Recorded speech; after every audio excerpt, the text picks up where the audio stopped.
Gloria a Dios, hermano. ¿Cuántos dan gloria a Dios? Amén, amén. Vamos a prepararnos para la palabra. Nuestros niños están listos para ir a su clase. Ayúdenos, hermano, enviándolo a su clase. No lo deje aquí en el salón. Tiene que estar en su clase, recibiendo palabra también a su nivel, ¿verdad? Y así también aquí en el templo tenemos la libertad de poder estudiar la palabra del Señor. Gloria a Dios.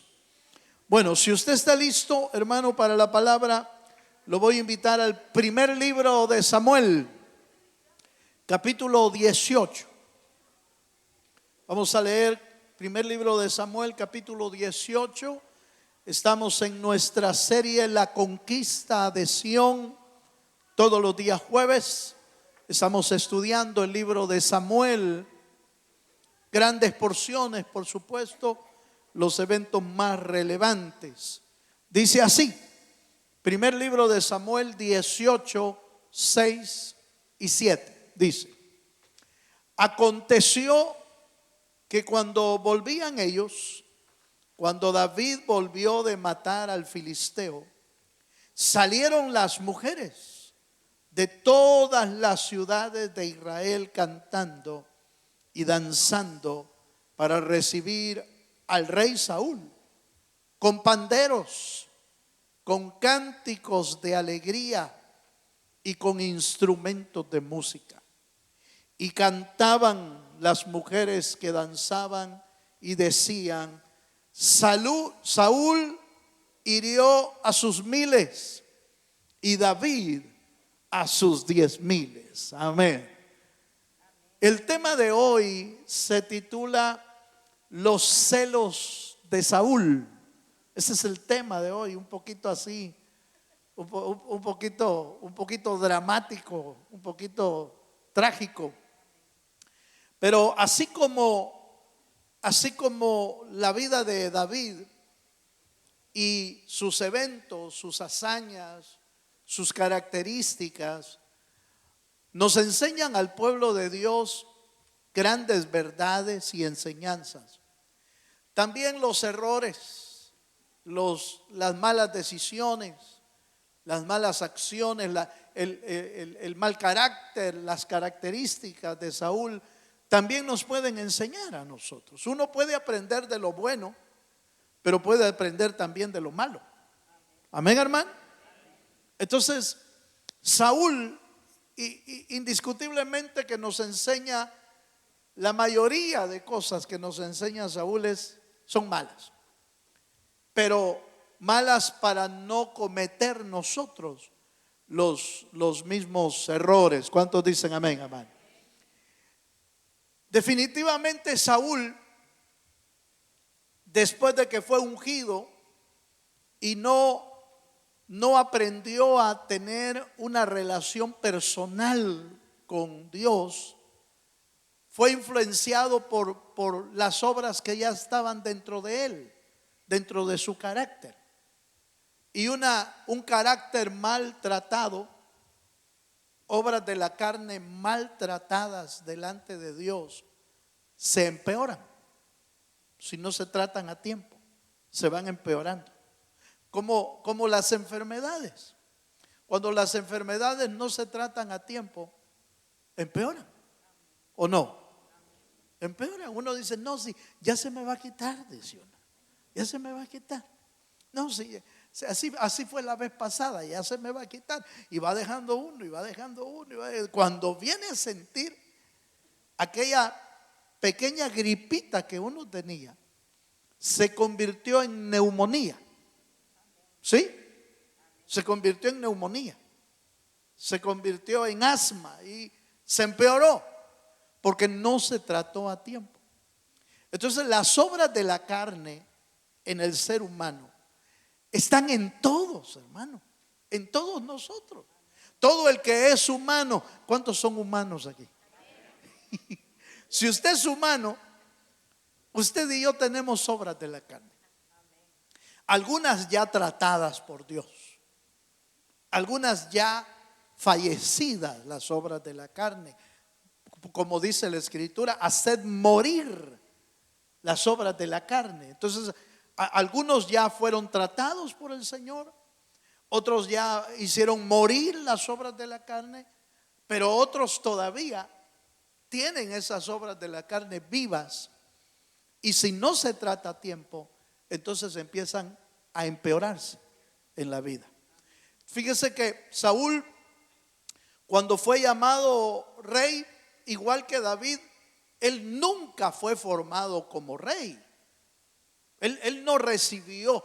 Si usted se da cuenta, los reyes de hoy, los príncipes y los de hace mucho tiempo, cuando nacen en un palacio y empiezan a enseñarles desde niño, hermano.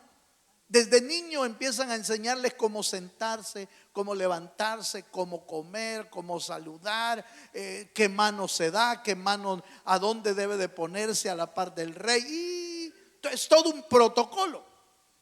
Pero Saúl y David no tuvieron nada de eso. Si David, hermano, era pastor de ovejas, en el monte andaba, y Saúl se le perdían las asnas.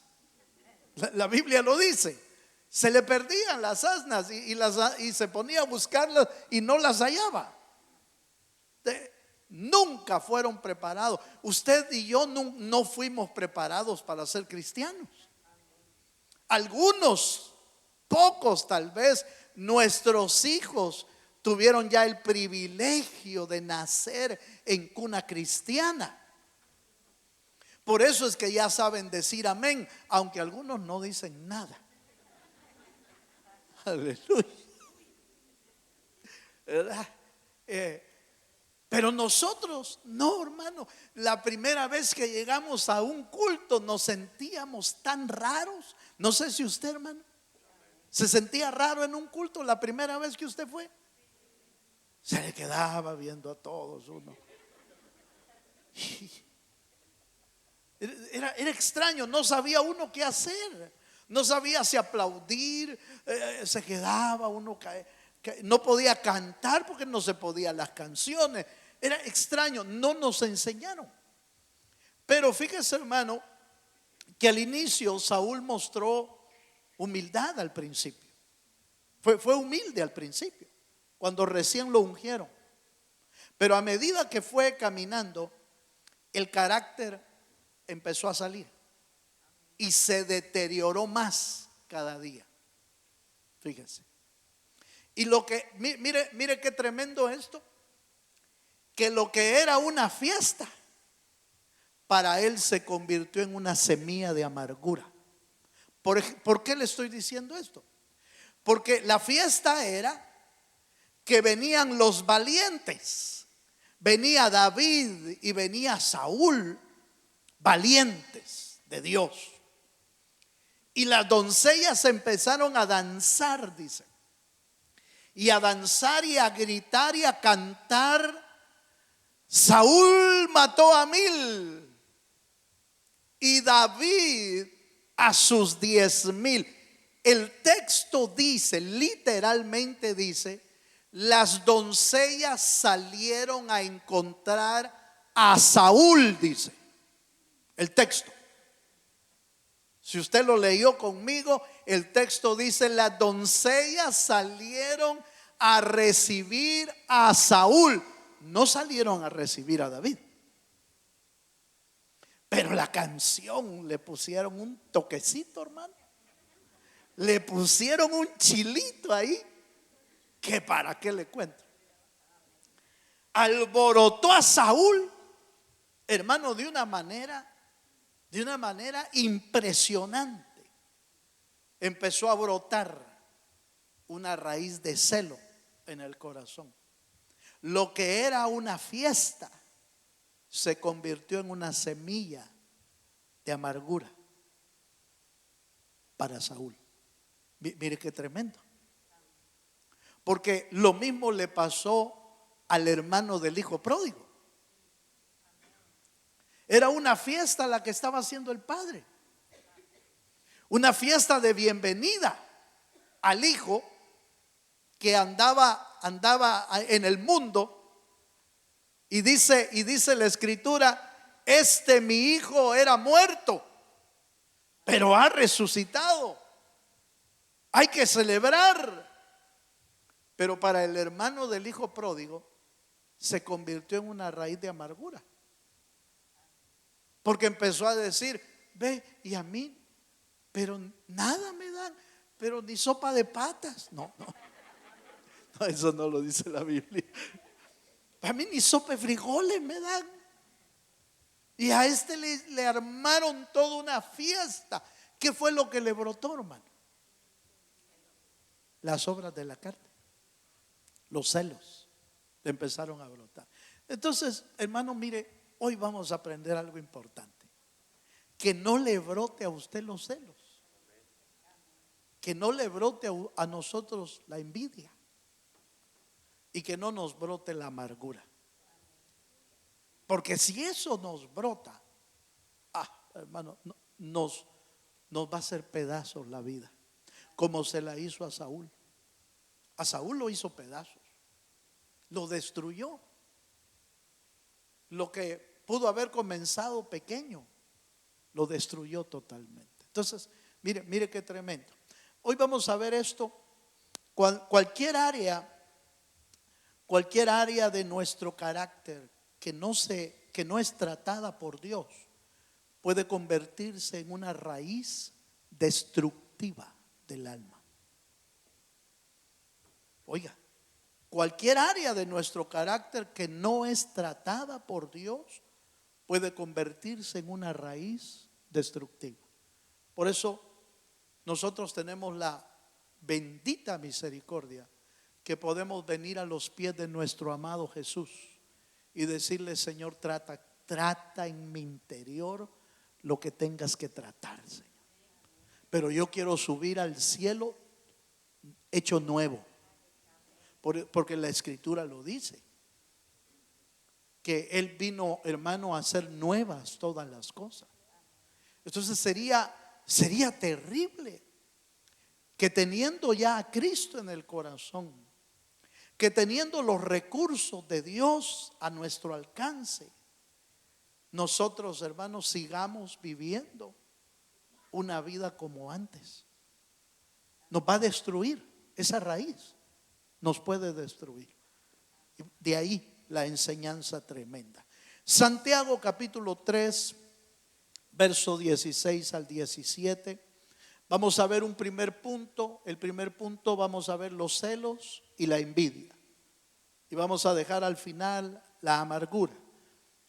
Santiago 3:16 dice: porque donde hay celos y contención, allí hay perturbación y toda obra perversa. Mire lo que da a luz los celos. Pero la sabiduría que es de lo alto es primeramente pura, después pacífica, amable, benigna, llena de misericordia y de buenos frutos, y sin incertidumbre ni hipocresía.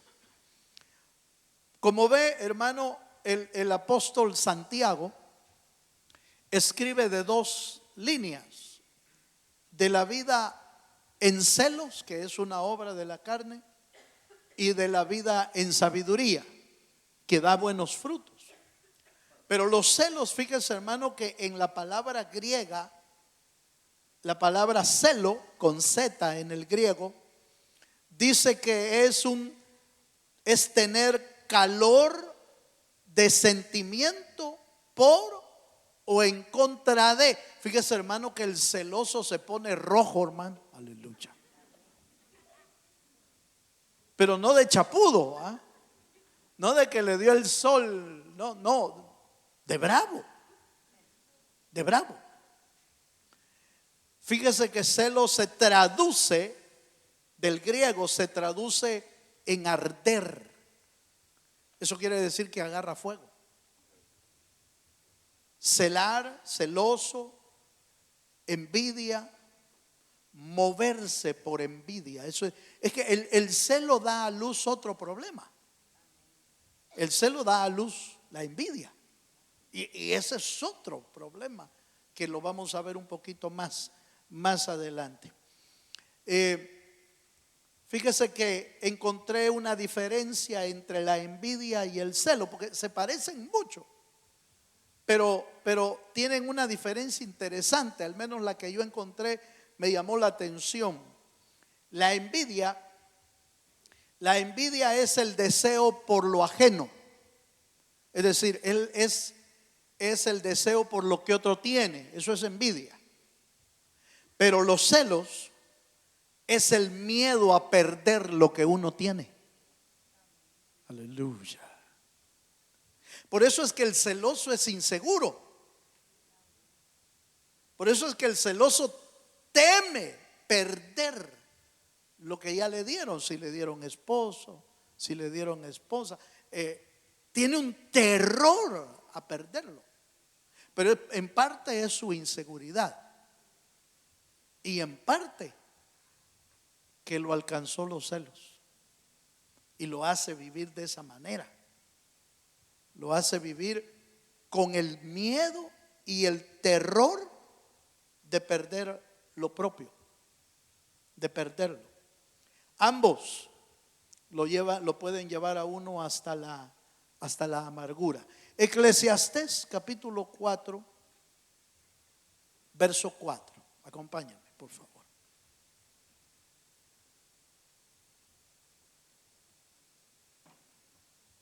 Eclesiastés 4:4 dice así: he visto asimismo que todo trabajo y toda excelencia de obras despierta la envidia del hombre contra su prójimo. También esto es vanidad y aflicción de espíritu. Usted va a estar de acuerdo en que los celos no solamente se dan en el ámbito de una relación de parejas o en una relación de amistad, porque hay amigos celosos también, amigos o amigas, ¿verdad? Celosísimos de que le hablen a otro, no dejan. Vaya, de niños diría yo, está bueno, pues son niños, ¿verdad? Y los niños se pelean hasta por un carrito, ¿verdad? Por un carrito, por una muñequita. Entonces se pelean. ¿Cómo no se van a pelear por la amiga, ¿verdad? No le vayas a hablar, ¿oíste? Porque dejo de ser tu amiga. Es que esa es la consecuencia, ¿verdad? Dejo de ser. Pero que se dé entre grandes. Aleluya. Ahí sí da pena a usted. Que se dé entre grandes ya. Eso sí está cierto. No le vayas a hablar al hermano tal, ¿oíste? No le vayas a hablar. Eso ya no es de Dios, hermano. No es de Dios. Viene en primer lugar de una obra de la carne. En primer lugar. Pero puede ser potenciado por un espíritu. Fíjense. Por eso le decía que las pequeñas obras de la carne, o las obras, no puedo llamarle pequeñas porque la obra de la carne no es pequeña, pero la obra de la carne, aunque sea que esté comenzando en nuestra vida, si no se trata delante de Dios, se va a potenciar, se va a agravar, se va a hacer más grave. Y a eso agréguele que lo puede potenciar algún espíritu inmundo, algún espíritu que obra que obra con base a las obras de la carne que uno tiene. Por ejemplo, el enojo es una obra de la carne, pero la puede potenciar el diablo a que se convierta en una ira. La potencia. Porque el enojo todavía puede ser manejable. Por eso dice la Biblia, airaos pero no pequéis. Se está refiriendo realmente al enojo. Pero la ira es un enojo descontrolado. Es cuando uno ya no puede controlar lo que siente y entonces tiene que gritar y tiene que maldecir y tiene que golpear y tiene que destruir. Esa es una ira. Pero eso es algo que ya está potenciado en la carne, o ya está influyendo algún espíritu allí. No estoy hablando de posesión demoníaca, estoy hablando de influencias espirituales en nuestra vida. ¿Me doy a entender, hermano? Vaya, pues mire, qué calladito lo siento hoy, hermano. Denle un aplauso al Señor si se anima. Calladito lo siento hoy, pues espero que esté recibiendo la palabra. Pero Eclesiastés, el texto que leímos, dice que todo trabajo excelente despierta envidia. Entonces los celos no solamente se dan en relaciones de matrimonio, en relaciones de amistades, sino que, por ejemplo, se pueden dar en relaciones de compañeros de trabajo. Y cuando un trabajador es pilas y es bueno, a veces puede despertar envidias, puede despertar a celos, puede despertar. Sobre todo si es bueno para trabajar. Y entonces empieza el celoso, empieza a decir, ni bueno que fuera, ni tan bueno que fuera. Si yo lo hago mejor, dice. Es el celoso. Le despertó los celos. Los celos y la envidia aparecen cuando la obra de alguien es muy excelente y entonces uno no puede alegrarse con lo que aquel está haciendo, sino que busca un ángulo como para ver, no, pero está así porque algún truco está haciendo, alguna trampa está haciendo. Mire, eso se da en un montón de gente, hasta en líderes y en pastores, como no están aquí ahorita, como no se ayudan, se da. Por ejemplo, fíjese, oí yo alguna vez en algún lugar del mundo dos pastores hablando de una iglesia en tal y tal parte. Pero cómo ha crecido esa iglesia, qué bonita está, decía el otro, un pastor. Decía, saber qué truco está haciendo. Habría que revisarle la doctrina. Habría que ver si no está chanfleado. Si uno no conoce al pastor y la otra iglesia, es mejor estar callado, no agregar cosas que uno no sabe. Pero el celoso se las inventa, como se inventa olés a otro perfume. Aleluya. Dele un aplauso al Señor si se anima. Vaya pues, se las inventan 5 minutos tarde. Cuidado, puede ser una obra de la carne que está floreciendo. Entonces, Proverbios 27, verso 4. Los celos y la envidia es sumamente peligrosas que se dejen anidar en el corazón. Mire lo que dice Proverbios 27. Dice 27:4.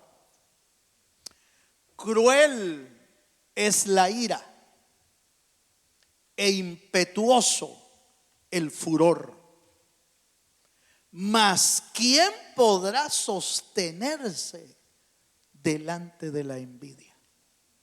Fíjese que el proverbista como que pone en perspectiva, en niveles de Son terribles. Es terrible la ira. Y es terrible el furor. Pero la envidia, dice el proverbista. Pero la envidia, esa no se aguanta. Nadie la aguanta. Eso es lo que está tratando de decir. Por eso es que, hermano, nosotros, creo yo que le di aquel tips, un tips que el Señor me dio en su palabra para tratar a veces sentimientos o pensamientos que vienen a nuestra mente y que quieren anidar en nuestra vida para dañarnos. Un pensamiento o un sentimiento. Si usted descubre de repente, si usted descubre que como que le da celos algo, que como que le da envidia algo, que como que le da molestia tal cosa, usted descubre algo pequeño, no le dé tiempo. Trátelo delante de Dios. ¿Cómo se trata? De esta manera. Ahí me ayudan a buscarlo porque no lo tengo anotado. Es Eclesiastés capítulo 8:11 o 11:8. Por ahí anda la cosa. Donde dice que porque no se juzga rápidamente la obra mala, el corazón del hombre está dispuesto al mal. Oiga eso. Gracias. 8:11 era. Gracias. Mire lo que dice. Por cuanto no se ejecuta luego sentencia sobre la mala obra, el corazón de los hijos de los hombres está en ellos dispuesto para hacer el mal. Entonces este pasaje, hermano, yo lo recibí como una verdad, como una perla de verdad de Dios en mi corazón hace años, muchísimos años. Y me habló el Señor en ese pasaje porque me dio a entender que la razón por la que se agravan nuestros errores o nuestras obras de la carne es porque no ejecutamos sentencia rápida sobre la mala obra. ¿Cómo se ejecuta sentencia? Cuando usted siente que se despertó los celos, cuando usted siente que se despertó la envidia, cuando usted siente que se despertó, hermano, la molestia con alguien, algún resentimiento, se despertó algo, senténcielo en ese momento. ¿Cómo? Vaya a la presencia de Dios o ahí en el mismo momento. Párese y dice: esto que estoy sintiendo no es de Dios. Y yo lo vengo a enjuiciar en el nombre de Jesús. Toda mala obra de mi vida, yo la enjuicio en el nombre de Jesús para ser libre. Ese juicio le va a permitir que no se siga agravando el problema en su alma. ¿Cuántos dicen amén? Vaya. ¿Por qué fue que Sansón siguió cayendo? Porque no ejecutó juicio y empezó a jugar con el pecado. Con el pecado no se anda jugando, hermano. El pecado hay que juzgarlo y hay que sentenciarlo a la luz de la palabra. Ahí me decía: hermano, pero ¿y dónde está el Dios de misericordia? ¿Y dónde está el juez justo? Es el mismo. El Dios de misericordia juzga con misericordia, pero juzga. No quiere decir que Dios no juzgue. Entonces, mire, hermano, entonces esta clave me ha servido por años. Cuando de repente siento que aparece un sentimiento o un pensamiento que no es de Dios, mire, yo me siento como David, hermano, una pedrada aquí, ve. a lo que estoy sintiendo y queda muerto. No hay que darle tiempo a que siga y que siga anidando en la cabeza y dándole vueltas. Sí, es que como no me quiere, sí, es que como me ve mal y sí, que no sé qué, y empieza a darle vueltas uno y no, júzguelo, llévelo delante de Dios y júzguelo. Juzgue sus sentimientos. Yo no estoy hablando de juzgar al otro, ¿verdad? Juzgue su sentimiento o su pensamiento, júzguelo. Al otro lo juzgará Dios. Vaya, mire qué bonito. Denle un aplauso al Señor, sí, Señor. Por ejemplo, fíjese que la comparación constante abre la puerta a la envidia. Cuando uno se está comparando, hermano, con la gente, se está haciendo daño a uno mismo. Cuando uno se empieza a comparar, y aquel como le va de bien, y es que aquel porque anda ese carro, y aquel porque tiene ese trabajo, y aquel porque y a mí no me sale nada, y empieza uno a compararse. Se está haciendo pedazos uno, porque la envidia está prosperando en uno y lo está dañando. Entonces nunca compare, como por supuesto un buen consejo, nunca compare a sus hijos, ¿va? Entre uno y el otro. Todos deben de quererse igual. Aleluya. ¿Verdad que sí? Pues, en principio así es. Y así debe de ser. ¿Para qué? Para que los hijos no tengan tampoco rencillas entre ellos. Mire, Caín, se le despertó el odio contra su hermano. ¿Y cuál fue la razón? ¿Cuál fue la razón de Caín? Porque Dios lo acababa de visitar. Porque cayó la gloria de Dios sobre el sacrificio de su hermano, pero en el de él no. Entonces, hermano, explotó Caín y mató a su hermano. Mire hasta dónde lo puede llevar. Vaya.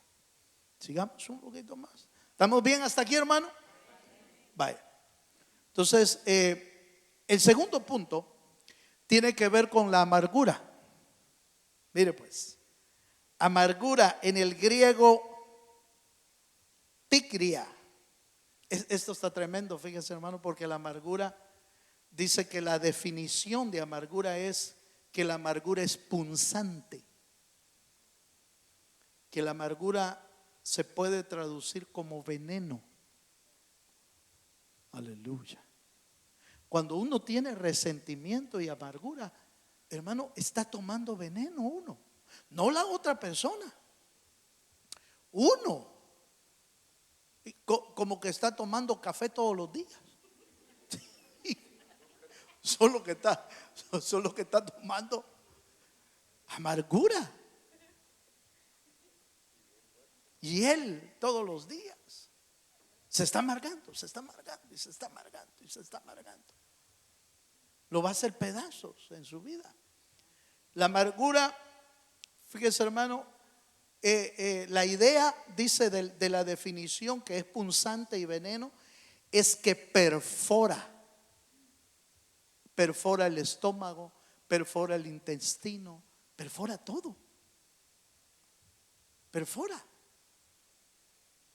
Entonces, por eso es que no debemos, hermano, contemplar o arrullar la amargura en nuestra vida. Tenemos que desecharla. Ya le voy a decir cómo se desecha. ¿Cómo se desecha esos sentimientos? Hay solamente dos formas, pero ya lo vamos a ver.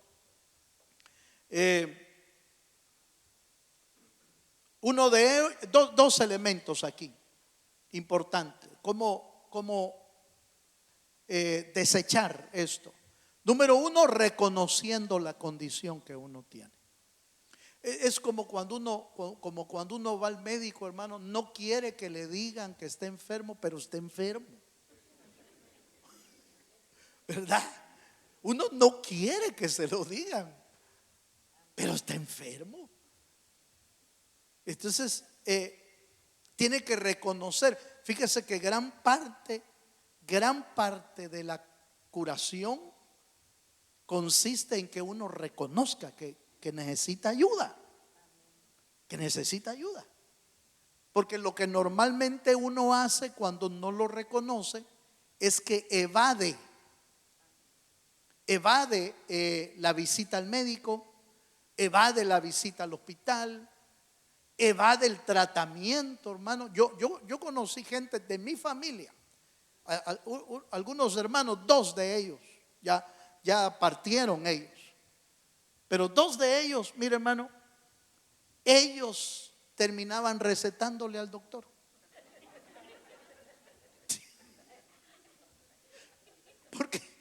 Porque no les gustaba la medicina que les dejaba el médico. No, es que esa no me cae bien, les decía. No, pero es que mire, no me cae bien. No, yo me la voy a tomar como yo quiero. Cambiaba la dosis, cambiaba la medicina, cambiaba el tratamiento, cambiaba todo. Y hay gente que así quiere tratar las cosas, porque no reconoce que necesita ayuda. Entonces, cuando no reconocemos eso, aunque Dios sea la cura de nuestra enfermedad, no podemos ser sanos. Aunque Dios tenga la salida a nuestro problema, no la vamos a encontrar porque no reconocemos nuestra necesidad. Y la segunda es confesar y pedir perdón. Uno tiene que confesar y pedir perdón. Mire lo que dice Deuteronomio capítulo 29, verso 18. El gran poder de Dios, hermanos, y el tiempo ya se me acabó. Es que usted tiene la culpa, hombre. 29, 18 de Deuteronomio dice: no sea que haya entre vosotros, oiga, varón o mujer o tribu cuyo corazón se aparte hoy de Jehová nuestro Dios, para ir a servir a los dioses de estas naciones. No sea que haya en medio de vosotros raíz que produzca hiel y ajenjo.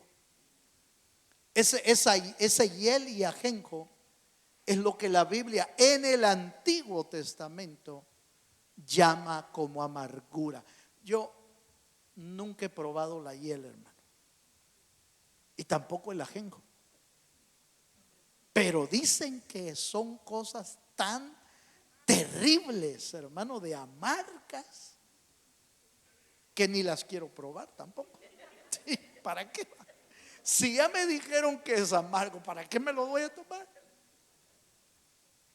Entonces, la amargura en el Antiguo Testamento está tipificada como hiel y ajenjo. Así es la amargura. Mateo capítulo 18, verso 21 al 22. Parece ser que Pedro, ya un poco abatido por lo que los hermanos le hacían, pidió consejo, y lo pidió bien. Mateo 18, 21 al 22 dice: entonces se le acercó Pedro y le dijo: Señor, ¿cuántas veces perdonaré a mi hermano que peque contra mí? ¿Hasta 7? Jesús le dijo: no te digo hasta 7, sino aún hasta 70 veces 7. Como dándonos a entender, hermano, no, mire, tal vez podemos malinterpretar el versículo pensando es que ni modo, tengo que aguantarlo, ¿va? Tengo que aguantarme. No, enfoque este versículo a este punto. El perdón trae sanidad al alma. Entonces, para que no vivas amargado con alguien, para que no vivas resentido de alguien, para que no vivas odiando a alguien, perdónalo. Porque el perdón trae sanidad. Amén, hermano. El perdón trae sanidad. Entonces, ¿cómo quedo libre del resentimiento y de la amargura? Perdonando, pero perdonando como Dios perdona, no como los seres humanos perdonamos, hermano. ¿Me perdonás?, le dice. Sí, te perdono. Te perdono. Que te valga que soy cristiano. ¡Ja! ¿Qué tal si no, entonces? Ahora, ese es para salir de la amargura. Oiga esto, para salir de la amargura es el perdón, porque el perdón trae sanidad. Pero para salir del pecado es confiésalo y apártate. Ahí está la clave. Confiésalo y apártate. No caigamos como Sansón queriendo jugar con el pecado. No. Hay que sentenciar el pecado y apartarse del pecado, porque eso va a traer verdadera sanidad a nuestra alma. Mire, un versículo más para terminar. Hebreos 12:15 dice: mirad bien. Hebreos capítulo 12 verso 15.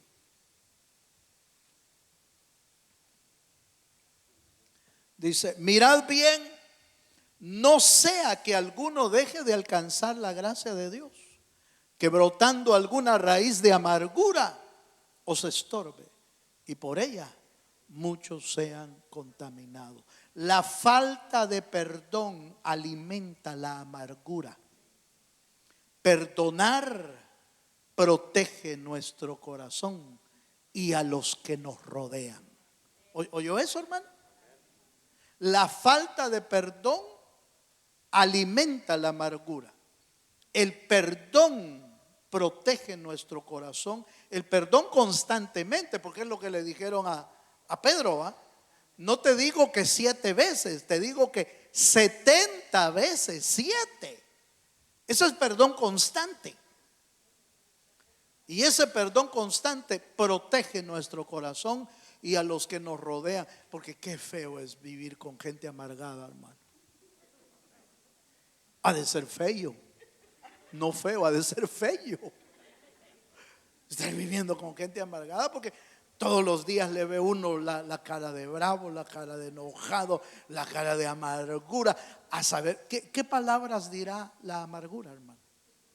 ¿Qué palabras dirá? Si saca la caja ilustre, saca uno de todo ahí, porque está amargado. Porque una fuente amargada es como lo que dice la Escritura: de una misma fuente no puede brotar agua dulce y agua amarga. Si la vida de alguien está amargado, su fuente de agua es pura amargura. Desde que amanece empieza a hablar amarguras. Es lunes, hay que ir a trabajar. Qué terrible. ¿Para qué hizo Dios el trabajo? Hasta con Dios la agarra uno, hermano. Yo no sé cómo amanece usted los lunes, hermano. Viera que yo amanezco bien rico, hermano. ¿Sabe por qué? Porque el lunes es mi día libre. Vaya pues, no, me la quité, ¿verdad? Me la quité. No, el lunes es mi día libre, pues. No es el suyo. Aleluya. Pero la amargura lo hace a uno, hermano, vivir enojado toda la vida. Qué feo vivir así. Pero es por falta de perdón, por falta de tratamiento de Dios en nuestra alma. Mire, Saúl no solamente perdió el reino, perdió su vida por la amargura. Proverbios 28:13, le dije que ese era el último, ¿va? Sí, pero es que esta es la conclusión. Ese era el último del segundo punto. Este es el último del tema. Aquí sí termino. Proverbios 28:13 dice: el que encubre sus pecados no prosperará, mas el que confiesa y se aparta alcanza misericordia. Hermano, qué rico es alcanzar la misericordia de Dios. No, es lo que le decía, uno quiere ver siempre al Dios misericordioso, y sí lo puede ver si uno se arrepiente de su pecado, lo confiesa y se aparta. Ahí va a ver al Dios de misericordia. Pero si no se arrepiente, si no se aparta del pecado, entonces lo va a ver al Dios justo, al Dios que juzga la mala obra. Y entonces pueden venir consecuencias para nuestra vida. Mire, es mejor ver este tema riéndose, ¿no le parece, hermano? Es mejor, porque así se toma uno como la cucharada, así hasta así se la toman los niños, ¿verdad, hermano? Ahí hasta el avión, yo tratando de hacerle el avión aquí yo, hermano.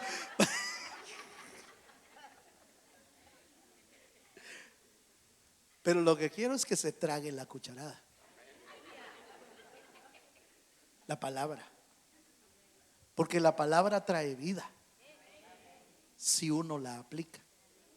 Si no la aplica, quedó en el olvido. Y sigue uno amargándose, y sigue uno envidiando, y sigue uno celando. No. Si hay que perdonar, perdone, y su corazón va a estar mejor. Pero si hay que apartarse del pecado, apártese, confiese y apártese, y alcanzará misericordia de parte de Dios. ¿Por qué no alcanzó Saúl misericordia? Yo siempre he visto esto, termino. ¿Por qué a David lo perdonaban y por qué a Saúl no? Porque David cometió grandes errores, hermano, pecados fuertes. ¿Pero por qué lo perdonaban?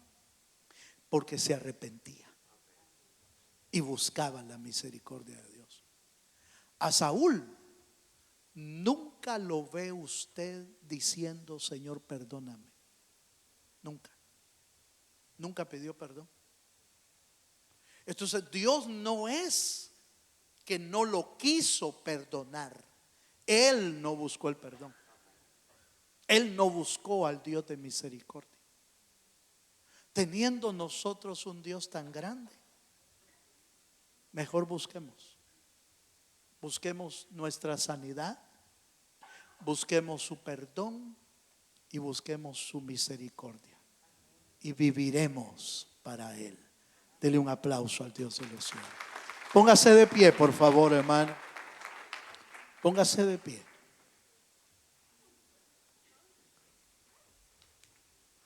Vamos a orar un momento, pero no sin antes, hermano, tomarnos el tiempo, la oportunidad de pedir al Señor perdón, de perdonar. Si sentimos que tenemos algo adentro que tenemos que sacar, saquémoslo. Saquemos amargura, saquemos resentimiento, saquemos odio, saquémoslo y pongámoslo en el altar. Cierre sus ojos un momento. Cierre sus ojos. Y los que quieran venir aquí adelante, vénganse. Vénganse. Venga a ponerlo delante de Dios. No pregunte qué van a decir los hermanos. No, usted véngase. Si usted lo necesita, véngase.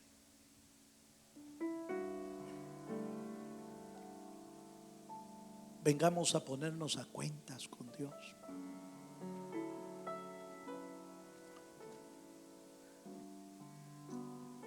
Dios ungió a Saúl como rey. Es el mismo Dios que te ha ungido a ti. Pero Saúl no se dejó tratar por Dios. Saúl no se dejó tratar las áreas, el carácter, las obras de la carne que él sabía que tenía. No se las dejó tratar. Pero hoy usted, miles de años después de lo que sucedió con Saúl, ahora nos sirve como un ejemplo para que no caigamos en tales errores. Si tenemos que pedir perdón, hermano, pidamos perdón. Si tenemos que soltar algo de nuestra alma, si sabes que tienes en tu carácter algo que no está bien, sácalo delante de Dios. Si sabes que hay celos, que hay envidias, que hay amarguras, que hay resentimiento, que hay pleitos, todas las obras de la carne ahí moviéndose, sácala delante de Dios y permite que el Señor trate tu alma.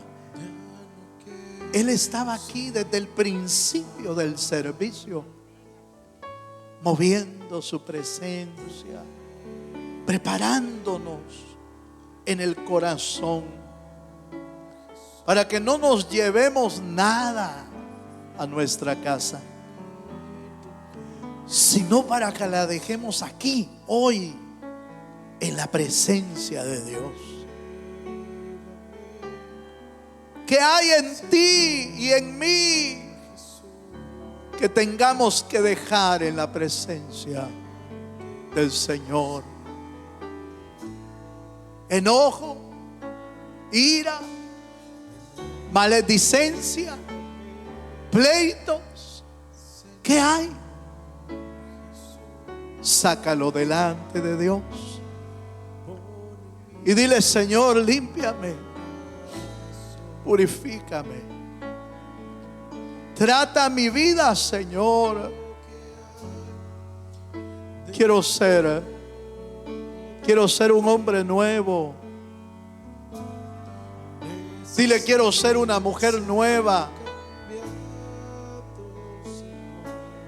una mujer tratada por tu Espíritu. Aleluya. Solo tú puedes hacerlo, Señor. Solo tú puedes obrar en nuestras almas.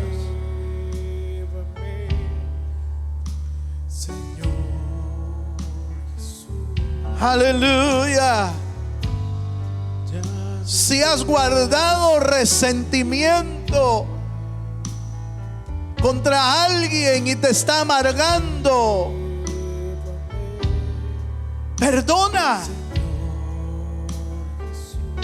Dile al Señor: dame la capacidad para perdonar. En el nombre de Jesús,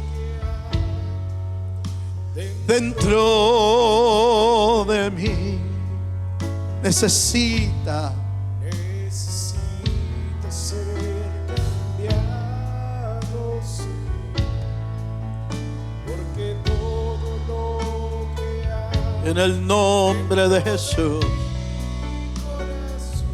Padre, delante de tu presencia estamos.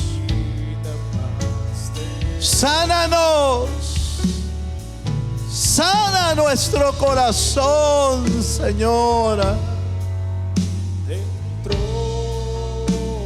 Sana nuestra alma. Necesita ser cambiado. Botamos toda amargura, todo resentimiento. Lo sacamos a luz y a vergüenza. Aleluya. Todo lo que hay dentro. Oh, gracias, Señor. Necesita Gracias Dios, gracias Dios. Porque todo lo que hay Dentro de mi corazón necesita más de ti.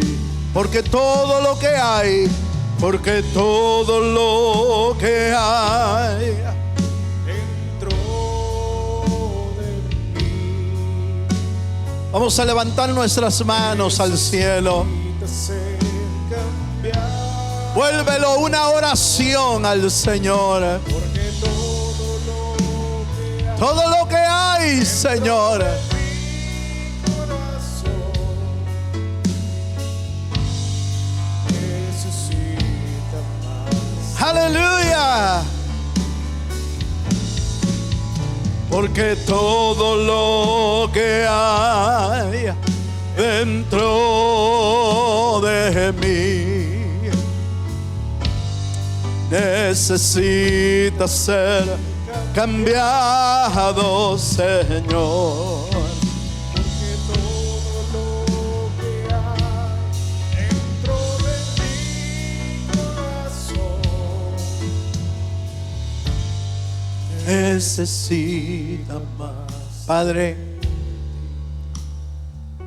Señor, presentamos delante de ti toda obra de la carne que aún está afectando nuestra vida. Señor, te imploramos que tú nos transformes, que tú nos cambies. Hoy lo sacamos a luz y a vergüenza. Cualquier área de nuestra vida que aún nos está afectando, lo sacamos a luz, Señor. Confesamos nuestros errores, confesamos nuestros pecados y nos apartamos de ellos. Nos apartamos de todo pecado, Señor, porque queremos alcanzar tu misericordia. Queremos recibir tu misericordia como tu palabra lo dice. Señor, líbranos, líbranos que el éxito de otros, que la bendición de otros, Señor, que el alcance de otros en bendiciones sea para nosotros motivo de celo, motivo de envidia, motivo de amargura. Queremos vivir en santidad, queremos vivir en paz y queremos vivir alegres con lo que tú provees para nosotros. Padre, muchas gracias. Muchas gracias por tu palabra. Te pedimos que nuestro corazón reciba tu palabra y ni una sola de las palabras caigan a tierra, sino que dé fruto al 100%. En el nombre de Jesús lo pedimos todo, Señor. Aleluya. Amén. Y amén.